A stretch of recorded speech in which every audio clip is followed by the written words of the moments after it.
10 லட்சம் கோடி நேரடி அரசு கடன், மாநிலத்தின் பொதுத்துறை நிறுவனங்கள் சுமக்கும் கடன்களையும் சேர்க்க வேண்டும். இந்த கடன் எல்லாமே மத்திய அரசோட ஒப்புதல் இல்லாம வாங்க முடியாது அப்படின்னு ஒரு பக்கம் பேசப்படுது சார். ஆனா வாங்கின கடனை மறைக்கலாம், அப்படிதானே? 10 லட்சம் கோடி தான் திமுக சொன்னேன், 13 லட்சம் கோடி வாங்கியிருக்கேன். அது மத்திய அரசுக்கு தெரிஞ்சு மறைச்சிங்களா, தெரியாம மறைச்சிங்களா? இதுல வெறும் உதயநிதி மட்டும் சிக்குவாரா நாளைக்கு விசாரணை வழக்குக்குள்ளே வரும்பொழுது சபரிசனம் சேர்த்து சிக்குவதற்கான வாய்ப்பு தான் அதிகமா இருக்கு. தனிநபராக 2 பேர் சேர்ந்து இந்த மாதிரி கொள்ளையடிச்சிருக்காங்கன்னு சொல்லி அவங்க கட்சியை சார்ந்த நிதியமைச்சரே அவர் வாயிலிருந்து வார்த்தை கேட்கும் பொழுது இவ்வளவு தூரம் நீங்க ஃபாஸ்டா ரிலீஸ் பண்ணணும் அப்படின்ற ஒரு கேள்வி வந்து முன்னாள் MLA D Jayakumar AIADMK MLA கூட கேட்டிருக்காரு சார். யாரு? எம்எல்ஏ. வேலை வாங்குறதுக்காக ஒரு பொண்ணு வீட்டுக்கு வந்த பிள்ளைய கர்ப்பம் ஆகிட்டாருன்னு சொல்லி ஒரு பிரச்சனை போச்சு, அவர் தானே? சார் பர்சனலா இப்போ பர்சனல் இல்லை மேடம். இந்த பக்கம் உதயநிதி அவர்கள் எதிர்கட்சி தலைவரா என்ன மாதிரி ஆட்டம் ஆட போறாரு அப்படின்றத பொறுத்து இருந்து பாருங்க அப்படின்னு சொல்லிட்டு. அதெல்லாம் டான்ஸ் காம்படிஷனா வந்து ஆடுறதுக்கு ஏன்டா டே? அவர் மிஸ்டர் மிட் நைட் மாடல் தானே அவரு? இல்லைம்மா, எங்களை சோஃபா மாடல் கேட்குறாரு, அவர் மிஸ்டர் மிட் நைட் மாடல் தானே? இந்த நைட்டு ட்வீட்டெல்லாம் போட்டார், நிறைய ட்வீட்லாம் மிட் நைட்டில்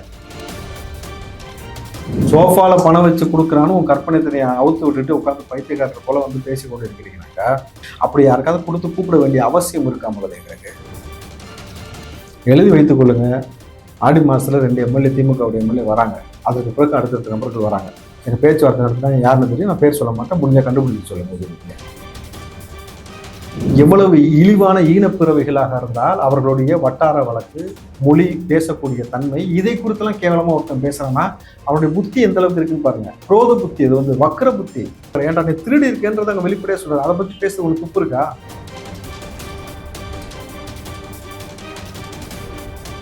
அனைவருக்கும் வணக்கம். இன்னைக்கு நம்மளோட தாவேகாவோட மாநில செய்தி தொடர்பாளர் ராவுதர் இப்ராஹிம் அவர் தான் நினைஞ்சிருக்காரு. அவர்கிட்ட நிறைய விஷயங்கள் கேட்டு தெரிஞ்சுக்க போறோம். நிகழ்ச்சிக்கு போகலாம். சார் வணக்கம். வணக்கம் மேடம். எப்படி சார் இருக்கீங்க? நல்லா இருக்கு மேடம். Fine sir. நேத்தி வந்து அந்த வெள்ளை அறிக்கை வந்து விட்டாலும் விட்டாங்க மரிய வில்சன் நிதி அமைச்சர். அதுக்கப்புறம் ஒரே பரபரப்பா இங்க பேசப்பட்டு இருக்கு. சார் அதுக்கு முன்னாடி எனக்கு ஒரு கேள்வி என்ன அப்படின்னா, மாநிலங்கள் வந்து வாங்கியிருக்கிற இந்த கடன் எல்லாமே மத்திய அரசோட ஒப்புதல் இல்லாம வாங்க முடியாது அப்படின்னு ஒரு பக்கம் பேசப்படுது இல்லை சார்?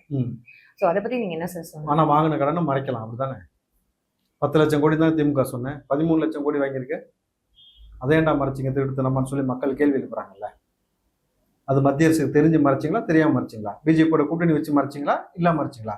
மறுபடியும் நம்ம தான் திருப்பி ஆட்சிக்கு வருவோன்ற திமிர்ல மறைச்சிங்களா, இல்ல இப்படி தோத்து போய் கேவலமா எக்ஸ்போஸ் ஆயிடுவோம்னு தெரியாம மறைச்சிங்களா? சரி வாங்க போலாம். இல்ல சார், ஓகே. இப்போ இந்த கேள்விகள் எல்லாமே கரெக்ட் தான். இது யாருமே டினை பண்ண முடியாது. But at the same time இப்போ இவங்க வந்து மறைச்சிருக்காங்க அப்படின்னு நீங்க சொல்லப்படுது. இப்போ இங்க இருக்கிற அமைச்சர்கள் மேல எல்லாம் என்ன மாதிரியான ஒரு நடவடிக்கை தாவேகா எடுக்கும்?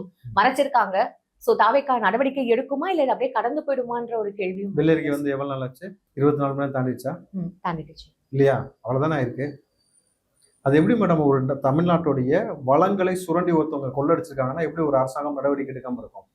அப்படி எடுக்காம இருக்கிறதுக்கு இது அதிமுக திமுக கிடையாது. இவங்க 2 பேரும் தான் இணக்கமா உட்கார வச்சுக்கிட்டு கூட்டு சேர்ந்து கொண்டு இந்த வேலையை இவ்வளவு நாள் செய்து கொண்டிருந்தார்கள் போது இன்னைக்கு 10 லட்சம் கோடின்னு சொல்லிட்டு நம்மள்கிட்ட சொல்றாங்க. ஆனா கிட்டத்தட்ட 13 லட்சம் கோடிக்கு மேல கடன் வாங்கி வச்சிருக்காங்க. தனி மனிதனுடைய கடன் சுமை அதிகமா இருக்கின்ற பட்சத்துல நிச்சயமா அவர்கள் மீது நடவடிக்கை பாயும். அதை தாண்டி யாரெல்லாம் வந்து இங்க வர வேண்டிய அரசாங்கத்திற்கு வர வேண்டிய அந்த ரிசோர்ஸ் மூலம் வர வேண்டிய வருமானத்தை யாரெல்லாம் மறைச்சு தனிப்பட்ட முறையில் வந்து திடீர்க்காங்கன்னு தெரிய வந்துச்சுனாக்கா அவர்கள் மீது வழக்கு பதிவு செய்து அவர்களுடைய சொத்தையும் பறிமுதல் செய்வதற்கான நடவடிக்கை நிச்சயமாக முதலமைச்சர் எடுப்பார்.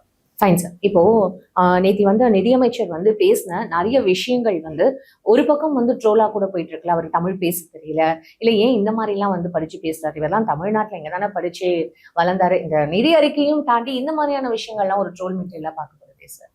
தோத்து போனவன், ஆட்சி செய்ய வக்கில்லாதவன், அயோக்கியத்தனம் பண்ணவன், அவன்லாம் இப்படிதான் பேசுவான்.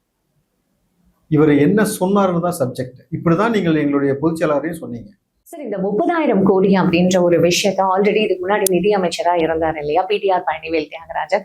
அவர் இந்த விஷயத்த வெளியில சொன்னதுனாலதான் அவர் மாற்றப்பட்டார் அப்படின்றது நம்ம எல்லாருக்குமே தெரியும் சார். இந்த 30,000 கோடி அப்படின்றது இப்ப இதோட ரிலேட்டடா நம்ம நிறைய விஷயங்கள் கனெக்ட் பண்ண முடியுமா சார்? இல்ல, அவர் சொன்னதுல மிக முக்கியமானது என்னன்னாக்கா, கலைஞர் தன் வாழ்நாள்ல சம்பாரிச்சதை 2 வருஷத்துல உதயநிதி அவர்களும் சபரீசன் அவர்களும் 2 பேரும் சேர்ந்து சம்பாதிச்சாங்க அப்படின்ற மாதிரியான ஆடியோ வெளியே வந்து நம்ம பார்த்தோம். அது உண்மை இல்லை பொய்ன்னு சொல்லி பல சர்ச்சைக்கு உள்ளாக்கப்பட்டாலும், ஆனால் அவர் மாற்றப்பட்ட பிறகு இதோடைய என்னவா இருக்கும் அப்படின்றது மக்களுக்கே புரியுது இல்லையா? அப்போ இதுல வெறும் உதயநிதி மட்டும் சிக்குவாரா நாளைக்கு விசாரணை வளையத்துக்குள்ளன்னு வரும்பொழுது சபரிசனம் சேர்த்து சிக்குவதற்கான வாய்ப்பு தான் அதிகமா இருக்கு. ஏன்னா அரசாங்க பணம், யாருடைய பணம்? மக்களுடைய பணம். அதை தனிநபராக 2 பேர் சேர்ந்து இந்த மாதிரி கொள்ளையடிச்சிருக்காங்கன்னு சொல்லி அவங்க கட்சியை சார்ந்த நிதியமைச்சரே அவர் வாயில இருந்து வார்த்தை கேட்கும் பொழுது தளபதி விஜய் அவர்கள் சொன்னது, என்னுடைய அரசாங்கத்திற்கு கீழே மக்கள் பணத்தை 1 ரூபாய் நானும் தொடவிட மாட்டேன், யாரையும் தொடவிட மாட்டேன். குறிப்பா தாவேக்கா நபர்களுக்கே அவர் சொன்ன வார்த்தை என்ன வார்த்தைனாக்கா, நம்ம ஆட்சி அமைச்சிட்டோம், ஒரு ஆட்டம் ஆடி பார்த்தோம்னு நினைச்சிருந்தீங்கன்னாக்கா அது மொத்தமா எரேஸ் பண்ணிருக்குன்னு சொன்னார். அப்படின்னும் போது திமுக அந்த மாதிரியான விஷயங்களை செஞ்சிருக்கு. இன்றைக்கு அரசாங்கத்திற்கு வர வேண்டிய ஒட்டுமொத்த பணம் தனிநபருக்கு சென்று அரசாங்கம் இவ்வளவு பெரிய கடன் சுமை தாங்கி கொண்டிருக்கிறது. இதை தாண்டி ஒவ்வொரு தனி மனிதன் மீதும் கடை சுமை இருக்கு.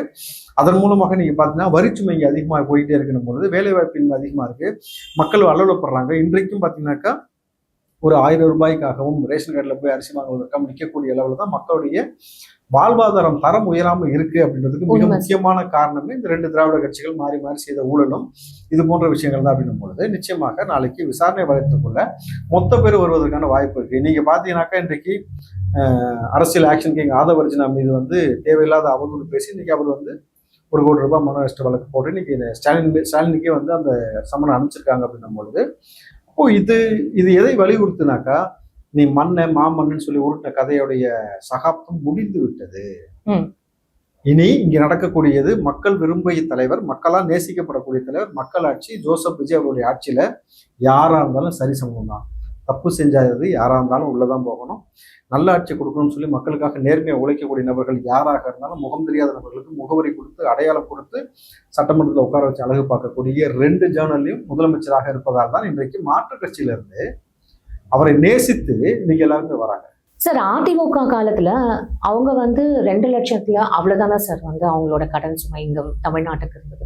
இவங்க திடீர்னு 13 லட்சம் கோடி 5 லட்சத்துல இருந்து 13 லட்சம் கோடி, அது இவ்வளவு பெரிய ஒரு ஜம்ப் என்ன மாதிரியான ஒரு ரீசன்ஸ் இருக்கும் அப்படின்னு யாராலுமே இங்க புரிஞ்சுக்க முடியல சார். ஏன்னா எல்லா துறைகளிலுமே, அதாவது கனிம வளம் ஆகட்டும் சரி, இல்ல பள்ளிக்கல்வித்துறை ஆகட்டும் சரி, இபி ஆகட்டும் சரி, எந்த விஷயம் எடுத்தாலுமே இதுல அவங்க இந்த மாதிரியான ஒரு விஷயங்கள் பண்ணிருக்காங்கன்னு சொன்னாரு. இது எந்த அளவுக்கு சார் மக்களுக்கு போட்டு போய் அதிமுகத்துல 4 லட்சம் கோடி 4.5 லட்சம் கோடி வாங்கி வச்சிருந்தாங்க. இன்றைக்கு 13 லட்சம் கோடின்றது முழுக்க நிர்வாகத்திறன் அப்படி இல்லை அப்படின்றது ஒரு பார்வையும், இன்னொரு பக்கம் மக்களுக்கு 1000 ரூபாய் கொடுக்குற ஸ்கீமுக்காக கடனை வாங்கி கடன் காட்டுற மாதிரியும்.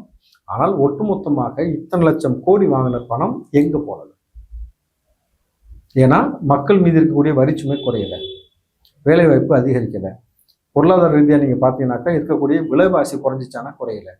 சாதாரண நீங்க எடுத்துங்க, கேஸா இருக்கட்டும் பெட்ரோலா இருக்கட்டும், இதெல்லாம் மத்திய அரசு சம்மந்தப்பட்டுருவாங்க. ஆனா மாநில அரசுடைய உரிமைக்கு கீழே வரக்கூடிய எந்த பொருளுடைய விலைகள்லாம் குறைஞ்சிருக்கா? சாதாரண ஒரு எண்ணெய் அரிசி பருப்புல இருந்து ஏழை மக்கள் சாப்பிடக்கூடிய விஷயங்கள் ஏதாவது குறைஞ்சிருக்காருனாக்கா எதுவுமே குறையல. ஆனால் இந்த பக்கம் பார்த்தீங்கன்னாக்கா திமுகவுடைய அமைச்சர் பெருமக்களோட சொத்து கூடிக்கொண்டே போகிறது, அவங்களுடைய சொகுசான வாழ்க்கை கூடிக்கொண்டே போகிறது. எங்கள் தலைவர் எவ்வளவு வெளிப்படையே எத்தனை கோடி சொத்து இருக்குன்னு காமிச்சாங்க. இது வரைக்கும் ஸ்டாலின் அவர்கள் சொந்தமா கார் கூட இல்லை, 5000 ரூபாய் பணம் தான் கையிருப்பு. இது நம்புற மாதிரி இருக்கா? நல்லா புரிஞ்சுக்க. எவனாவது இவ்வளவு மோசமாக ஒரு கணக்காட்டுவாங்களா? அப்போ முழுக்க மக்களை முட்டால் நினைச்சுக்கிட்டு இவர்கள் செய்ததுடைய விளைவுதான் மக்கள் தெளிவாக விழித்து கொண்டு இன்னைக்கு ஒரு எம்எல்ஏவை கூட சட்டமன்றத்தில் உட்கார முடியாம ஸ்டாலின் அவர்களை தோக்கடிச்சு வெளியே அனுப்பிச்சிருக்காங்கன்ற போது இது பெரிய உதாரணமா இருக்கிற போது நிச்சயமா ஒரு பெரிய ரெவல்யூஷன், ஒரு பெரிய மாற்றத்தை ஏற்படுத்தி கொடுத்திருக்காரு தளபதி விஜய் அவர்கள். இந்த 2026 எலெக்ஷன் எதை நிரூபிச்சிருக்கா? 2 விஷயம். நீங்க பார்த்தீங்கன்னா அரசியல் இவ்வளவு அனுபவம் இருக்குன்னு சொல்லக்கூடிய ஸ்டாலின் அவர்கள் தோற்று சட்டமன்றத்துக்குள்ள வராம போனதும், சட்டமன்றத்துக்குள் நுழையும் போது முதல்ல டைரக்டா சிஎம் நுழைஞ்ச ஒரே ஆள் யாருனாக்கா ஜோசப் விஜய் அவர்கள். வெள்ளை அறிக்கை என்ன மாதிரியான ஒரு தாக்கத்தை ஏற்படுத்தும்? சட்டமன்றம் நாளை கூடுதல எவ்வளவு பெரிய தாக்கத்தை ஏற்படுத்த போகுதுன்னு பாருங்க. சார், இதுதான் உதயநிதி அவர்களும் இல்ல உதயநிதி சார்ந்தவங்களும், அதாவது டிஎம்கேல சார்ந்தவங்களும் எல்லாரும் சொல்றாங்க 18ஆம் தேதி சட்டசபை கூட போகுது, இவ்வளவு அவசரமா எதுக்கு நீங்க இந்த வெள்ளை அறிக்கையை இவ்வளவு தூரம் நீங்க ஃபாஸ்டா ரிலீஸ் பண்ணணும் அப்படின்ற ஒரு கேள்வி முன்னாள் MLA D Jayakumar AIADMK MLA கூட கேட்டிருக்காரு சார். யாரு? எம்எல்ஏ. வேலை வாங்குறதுக்காக ஒரு பொண்ணு வீட்டுக்கு வந்த பிள்ளைய கர்ப்பமாக்கிட்டாருன்னு சொல்லி ஒரு பிரச்சனை போச்சு, அவர் தானே? சரி, பர்சனலா இப்போ பர்சனல் இல்ல மேடம், அப்படி செய்தியா வந்ததுதான் கேட்கிறேன். பர்சனலா ஒரு தனிப்பட்ட முறையில் யாரு கூட நமக்கு என்ன வந்துச்சு? செய்தியா வந்தது அந்த நம்பரான்னு கேட்டேன்.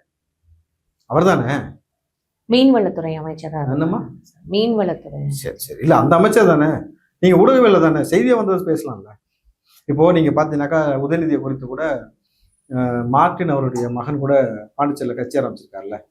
ஆமா சார். பால்டா எல்லாம் குடிச்சாரு, அடம் பிடிக்கிறாரு, கல்யாணம் முடிச்சதுக்கப்புறம் இவங்க வேணும் அவங்க வேணும்னு சொல்லி எல்லாம் பேசினாங்கல்ல. இதெல்லாம் செய்தியாக வந்தது. இதை பற்றி நம்ம பெருசாக பேச வேண்டிய அவசியம் இல்லைனாலுமே இப்படி ஒரு செய்தியாக வந்தது அந்த நபரான கேட்குறேன், தெரிஞ்சுக்கிறதுக்காக கேட்குறேன். சரி சார், அவர் பேசின விஷயத்த நம்ம பேசலாம். என்ன சொன்னாருமா அவரு? அவர் வந்து சொல்லியிருக்காரு என்ன அப்படின்னா, இந்த நிதிநிலை அறிக்கை நாளைக்கே சட்டசபை கூட போகுது. இந்த நேரத்துல இந்த நிதி அறிக்கையை வந்து விடுறதுக்கு என்ன காரணம், என்ன அவசரம் அப்படின்னு அது நாங்க தான் முடிவு பண்ணுவோம். உனக்கு என்ன அதை பத்தி? முதலமைச்சர் சொன்னாரா ரொம்ப தெளிவா, மக்களே கொஞ்சம் பொறுமையா இருங்க, இங்க வெள்ளை அறிக்கை கொடுக்க போறோம், இவர்கள் செய்த ஊழலை பற்றி அம்பலப்படுத்த போறோம்னு சொன்னாங்க. சொன்னதை செய்திருக்கிறார். உங்களை மாதிரி திருட்டுத்தனம் பண்ணல. இப்ப உங்களுக்கு வலிக்குது இல்ல, நீங்க திருட்டுத்தனம் பண்ணிருக்கீங்க, அதாவது நீங்க எக்ஸ்போஸ் ஆக போறீங்க, மாட்டிக்க போறீங்க. திமுக அதிமுக வேற இல்ல, 2 பேரும் சேர்ந்து ஆட்சி அமைக்கிறதுக்கு முயற்சி எடுத்தீங்க. இன்னைக்கு திமுக செய்த தவறை மறைப்பதற்கு இன்னைக்கு வந்து அதிமுக இருந்து ஒரு நபர் வந்து முட்டு கொடுக்க ஆரம்பிச்சிருக்கீங்க. கேவலமா இல்ல? பதவி வெறி, பதவி ஆசை, போதை, கரெக்டா சார்? இப்ப டிஎம்கேல இருக்கிறவங்க எல்லாருமே சொல்றது என்னன்னா, 18ஆம் தேதி வந்து சட்டசபை கூட போகுது, எவ்வளவு ஃபயரா இருக்க போகுது, என்ன பிளாஸ்ட். இந்த பக்கம் உதயநிதி அவர்கள் எதிர்கட்சி தலைவரா என்ன மாதிரி ஆட்டம் ஆட போறாரு அப்படின்றத பொறுத்து இருந்து பாருங்க அப்படின்னு சொல்லிட்டு. அதெல்லாம் டான்ஸ் காம்படிஷனா வந்து ஆடுறதுக்கு? ஏண்டா டேய், அவர் மிஸ்டர் மிட் நைட் மாடல் தானே அவரு? இல்லம்மா, எங்களை சோஃபா மாடல் கேட்கிறாரு, அவர் மிஸ்டர் மிட் நைட் மாடல் தானே? இல்ல சார், இப்ப அவர் கூட மிஸ்டர் மிட் நைட் மாடல் தானேம்மா? இந்த நைட்டு ட்வீட் எல்லாம் போட்டாரா மாதிரி ட்வீட்லாம் மிட் நைட்ல? அந்த மிட் நைட் மாடல் வந்து சட்டமன்றத்தில் என்ன ஆட்டம் ஆட போறாரு, அங்க உட்காந்து ரீட்வீட் பண்ண போறீங்களா? ஆக்கப்பூர்வமா அறிவுபூர்வமா செய்வதற்கு ஏதாவது ஒரு விஷயம் உட்பட செஞ்சீங்களா உங்க ஆட்சியில துணை முதலமைச்சர் இருக்கும் பொழுது? காசிபம் பாத்திரங்கள் ஒரு மாற்றுத்திறனாளி கப்பு வாங்கிட்டு வந்து கொடுத்தான், வேர்ல்டு கப்புக்கு 2 கப். இதையே நீங்களும் எத்தனை வாட்டி தான் சார் எல்லா பேட்டிலையும் செஞ்ச முட்டாள்மா. இப்ப அவர் கொலை செஞ்சிருக்காரு, அவர் கொலையாளின்னு சொல்லுவாங்களா சொல்ல மாட்டாங்களா? சொல்லுவாங்க. எத்தனை வருஷம் ஆனாலும் கொலையாளி தானே. எத்தனை வருஷம் செஞ்சாலும் ஒரு பெண்ணை பாலியல் பண்ண செஞ்சவன் தானே சொல்லணும். எத்தனை வருஷம் பண்ணாலும் முட்டாள்தனமாக ஒரு ஆள் செஞ்சுட்டு நாங்க வந்து இந்த நபருக்கு நாங்கள் அரசாங்க வேலை கொடுக்க போறோம்னு சொல்லினாக்கா அப்புறம் என்னத்துக்கு நீ அறிவுறுத்தல நடத்தின? என்ன சொன்ன எங்கள்கிட்ட? நாங்க அறிவுக்கு அறிவுறுத்தல நடத்துறேன்னு சொன்னியா? இது அவன் அறிவோட லட்சணமா? மாற்றுத்திறனால 2 கப்பு வாங்கிட்டு அந்த நபருக்கு அரசாங்க வேலை வேற. ஒரு வேர்ல்டு கப்ல ஜெயிச்சா 2 கப்பு கொடுக்க மாட்டாங்கன்ற பேசிக்ஸ் எனக்கு தெரியல. நீ என்ன விளையாட்டுத்துறை அமைச்சர்? என்ன அமைச்சர்னு கேட்கிறேன். நீங்க ஃபர்ஸ்ட் கலந்துக்கிட்டீங்க, துணை முதலமைச்சராக கலந்துக்கிட்டு அந்த ஏர் ஷோ நடத்துனீங்க. அந்த இடத்துல 5 பேர் உயிர் போயிடுச்சு. இன்ன வரைக்கும் அவங்களுக்கு நிவாரணம் கொடுத்தாங்களா அவங்க ஆட்சி காலத்துல? அந்த நபருடைய டீட்டெயில்ஸ் வெளியிடப்பட்டதா? ஆனால் திமுக ஆட்சியில அண்ணா யூனிவர்சிட்டியில போனீங்க, பாலியல் வன்புணர்வு நடந்துச்சு. அந்த பாதிக்கப்பட்ட பெண்மணியோடைய தகவல் வெளியில வருது. எப்படி வெளியில வருது? இவ்வளவு திமிர்த்தனம் பண்ணி எங்கள்கிட்ட வந்து சட்டமன்றத்தில் ஆட்டம் போட போறேன்றீங்க. வா, ஸ்கூலுக்குள்ள மாதிரி எனக்கு தலை வலிக்குது, கால் வலிக்குது எக்ஸ்கியூஸ் சொல்லிட்டு ஓடாம இருக்கணும், லீவ் போடாம இருக்கணும், கேட்கக்கூடிய கேள்விக்கு பதில் சொல்லணும். உங்க ஆட்சியில தான் முதல் முறையாக ஒரு அமைச்சர் சேத்துல அடி வாங்கியிருக்காரு. பொன்முடி அடிச்சாங்க, ஞாபகம் இருக்கா? சேத்த வச்சு. அப்ப திமிர்த்தனம் பண்ணா ஆட்டம் ஆடலாம் அப்படின்னாக்கா, நீங்க கலைஞர் காலத்துல நீங்க செஞ்ச வேலையை இங்க செய்யலாம்னு பாக்குறீங்களா? ஜெயலலிதா அவர்களை வந்து சட்டமன்றத்துல வந்து சேலையை பிடிச்சி இழுத்ததும் அடிச்சதுமான வரலாறு இருக்குல்ல, அதே போல இங்க செய்யலாம்னு நினைக்கிறீங்களா? அந்த சீனுக்கு இடம் கிடையாது. நீ நாளைக்கு ஆடிதான் பாரு சார். இப்போ வந்து ட்விட்டர்ல வந்து ஒரு ட்வீட் போட்டிருந்தாரு, இது 4 சீட்டர்ல இருந்து 5 seater sofa, this is sofa model அப்படின்னு சொல்லிட்டு அவர் வந்து ஒரு ட்வீட் போட்டிருந்தாரு. அது கூட ரொம்ப வைரலா போயிட்டு. என்ன வைரலா போச்சு? புரியல. அதெல்லாம் பெரிய வைரலாம் போல. மிட் நைட் மாடல் செஞ்சதான் பெரிய வைரலா போச்சு. எல்லாம் பேசினாங்க. சோஃபால பணம் வச்சு கொடுக்குறான்னு உன் கற்பனை தனியா அவுத்து விட்டுட்டு உட்காந்து பைத்தியக்காரர் போல வந்து பேசி கொண்டு இருக்கிறீங்கனாக்கா, எந்த காலத்துல எந்த டெக்னாலஜி கொண்டாந்ததுக்கு பிறகு நீங்க சோஃபால காசு வைக்கிறாங்கன்னு கொடுக்குறாங்கன்னு அப்படி யாருக்காவது கொடுத்து கூப்பிட வேண்டிய அவசியம் இருக்கா? முதல்ல எங்களுக்கு எழுதி வைத்துக் கொள்ளுங்க. ஆடி மாசத்துல 2 எம்எல்ஏ திமுகவுடைய எம்எல்ஏ வராங்க. அதற்கு பிறகு அடுத்தடுத்த நபர்கள் வராங்க. எனக்கு பேச்சுவார்த்தை நடத்தினாங்க, யாருன்னு தெரியும், நான் பேர் சொல்ல மாட்டேன், முடிஞ்சா கண்டுபிடிச்சு சொல்லுங்க உதவியா. சார், இப்ப நீங்க அதுக்கும் அவர் வந்து சொல்லியிருக்காரு சார். அது மட்டும் இல்லாம இப்போ நிதி அமைச்சர் வந்து பேசுற அந்த தமிழ், அவர் இங்கதானே தமிழ் படிச்சாரு, எதுக்கு அவரோட தமிழ் இந்த மாதிரி இருக்கு அப்படின்னு சொல்லிட்டு இப்ப அது கூட ஒரு ட்ரோல் மெட்டீரியலா வந்து போயிட்டு இருக்குங்க சார். என்னமா இருக்கு புரியலையே. எவ்வளவு இழிவான ஈனப்பிறவைகளாக இருந்தால் அவர்களுடைய வட்டார வழக்கு, மொழி, பேசக்கூடிய தன்மை, இதை குறித்தெல்லாம் கேவலமா ஒருத்தன் பேசுறான்னா அவருடைய புத்தி எந்த அளவுக்கு இருக்குன்னு பாருங்க. குரோத புத்தி, அது வந்து வக்கர புத்தி. அவர்கள் ஒருத்தர் கிரிட்டிசைஸ் பண்ணதான் பாக்குறேன். ஏன்டா நீ திருடி இருக்கேன்றத அவங்க வெளிப்படையா சொல்றாரு. அதை பத்தி பேசுறது ஒரு துப்பு இருக்கா? இது வரைக்கும் நல்லாட்சி கொடுத்தேன்னு சொல்ல முடியுமோ? நல்லா திருடாம இதை பத்தி பேசுகிறான்னா இதுதான் சொல்றேன், டைவர்டிக் பாலிடிக்ஸ். காலங்காலமா திமுக செய்யக்கூடிய கேவலமான பாலிடிக்ஸ் இது. புரியுதுங்களா? நாளைக்கு தெரிஞ்சிருவோம் லட்சணம் சட்டமன்றத்துல வச்சு. அதுதான் சார், சட்டமன்றம் என்ன மாதிரி இருக்கும், அது லைவ் டெலிகாஸ்ட் கண்டிப்பா பண்ண போறாங்க. உண்மையாவே இது ரொம்ப வந்து எந்த மாதிரியான ஒரு 2 பேருக்கும் ஒரு முட்டல் மோதல் இருக்கும் அப்படின்னு சொல்லிட்டு மக்கள் கிட்ட ரொம்ப பெரிய ஒரு எதிர்பார்ப்பு, ஒரு நான் திருடவே இல்லை, நான் ரொம்ப நல்லவன் உத்தமன்ற மாதிரி பேசுவாங்க. ஆதாரத்தின் பூர்வமாக இன்னைக்கு பேசியிருக்கிறாங்க. இன்னைக்கு நிதியமைச்சர் கொடுத்தது பல அதிகாரிகள், ஐஏஎஸ் அதிகாரிகள் உட்பட எல்லாருமே கலந்து எடுத்த ஒரு வெள்ளை அறிக்கை. புரியுதுங்களா? அதை போலினோ பொய்யினோ சொல்ல முடியாது. சார் ஆட்சி தானே சார் மாறி இருக்கு, அதிகாரிகள் இன்னும் மாற்றப்படல இல்ல சார். அப்போ இந்த வந்து லஞ்ச ஒழிப்பு எப்படி வந்து லஞ்சமே வாங்காம இந்த அரசு வந்து செயல்படும் அப்படின்றத நீங்க நம்புறீங்க சார்? யாருமா இப்ப சிஎம்? CM Vijay sir. புரிஞ்சா உங்களுக்கு? புரிஞ்ச பொருள் எதையாவது புரியுது சார். அப்புறம் இல்ல அது கலைஞர் ஆட்சியோ சாத்தியப்படுமா ஸ்டாலின் ஆட்சியோ இல்ல, திரு ஜோசப் விஜய் அவருடைய ஆட்சி. சாத்தியப்படுமான்றது தானே சார் இப்ப எல்லாரோட ஒரு கேள்வியுமா இருக்கு. 70 வருஷமா நாங்க தான் சொன்னதைங்களே தூக்கி வெளியே அனுப்பிச்சிட்டோம். சட்டமன்றத்துக்குள்ளே வந்து உட்கார முடியாத அளவுக்கு கேவலமா தோத்துட்டு வெளியே நிக்கிறீங்க. சாத்தியமாச்சா இல்லையா? வரலாறு மாறிச்சா இல்லையா? 16 அமைச்சர்கள் தோத்து போனாங்க, வரலாறு மாறிச்சா இல்லையா? சாத்தியப்படுச்சா இல்லையா? 2 வருஷத்துல இது வரைக்கும் எந்த கட்சியும் வந்து ஆட்சி பிடிச்சதே கிடையாது. வரலாறு மாறிச்சா இல்லையா? முதல் முறையாக யாரும் சட்டமன்றத்துக்கு நுழையும் போதே சிஎம் போனதே கிடையாது. புது வரலாறு படைச்சாரா இல்லையா? சாத்தியம். இவர் ஆட்சியில எல்லாம் சாத்தியம். சார் இப்போ இவர் ஆட்சிக்கு வந்த உடனே முதல்ல சொன்னது என்னன்னா மது விலக்கு, அது மட்டும் பெண்களோட குழந்தைகளோட இந்த அவங்களோட முக்கியமா அந்த ப்ரொடெக்ஷன் தான் நான் ஃபர்ஸ்ட் ரொம்ப அதுல ரொம்ப இம்பார்ட்டன்ஸ் கொடுப்பேன் அப்படின்னு சொன்னாரு. நோ காம்ப்ரமைஸ் அப்படின்னு சொன்னாரு. பட் இவர் வந்து இத்தனை நாள்லயே வந்து டெய்லியுமே 3 இல்ல 4 இந்த மாதிரியான பாலியல் வன்கொடுமைகள் இன்னும் நடந்துட்டு தானே சார் இருக்கு. அதுக்கு எந்த மாதிரியான ஆக்ஷன்? சிங்கப்பெண் பழைய பொறுக்கிகள்லாம் இருக்காங்கல்ல, அவங்க எல்லாத்தையும் விஷம் வச்சு கொல்ல முடியல. இன்னும் கொல்ல முடிஞ்சது மார்ச் மரணம் கொண்டுலாமா? இல்ல திமுக இவ்வளவு வருஷமா போதை அப்படின்னு கெஞ்சாக எல்லாத்தையும் வந்து உள்ள வருவதற்கு அனுமதி கொடுத்து அவங்கள ஊட்டி அவங்கள பழக்கப்படுத்தி வச்சிருக்காங்கல்ல. ஆட்சி மாற ஒரே நேரத்துல ஐயோ திமுக ஆட்சியில வேற ஆட்சி மாற்றின்னு சொல்லி எல்லாம் தற்கொலை பண்ணிப்பாங்களா? விஷம் சாப்பிட்டு செத்து போயிருவாங்களா? அதுதான் நான் வரேன். அவன் செய்யக்கூடிய திருட்டுத்தனத்தை இன்னைக்கு வந்து எக்ஸ்போஸ் பண்ணிக்கிட்டு இருக்காங்க. இன்னைக்கு வந்து அதை கட்டுப்படுத்துவதற்கான வேலையை ஆரம்பிச்சு கொண்டிருக்கிறது. முன்னாடிலாம் வந்து உதாரணம் நான் சொல்றேன், திமுக ஆட்சியில அண்ணாசில போனாக்கா பாதிக்கப்பட்ட பெண்ணுடைய தகவல் வரும். 10 வயசு சிறுமி பாலியல் வன்புணர்வு செய்யப்பட்ட பொழுது இவன் ஆட்சி அதிகாரத்தில் உட்காந்துட்டு அவர்களே வந்து என்ன செஞ்சாங்க, பெத்தவங்க கம்ப்ளைண்ட் கொடுக்க போனவங்க நிர்வாணப்படுத்தி அடிச்சாங்க.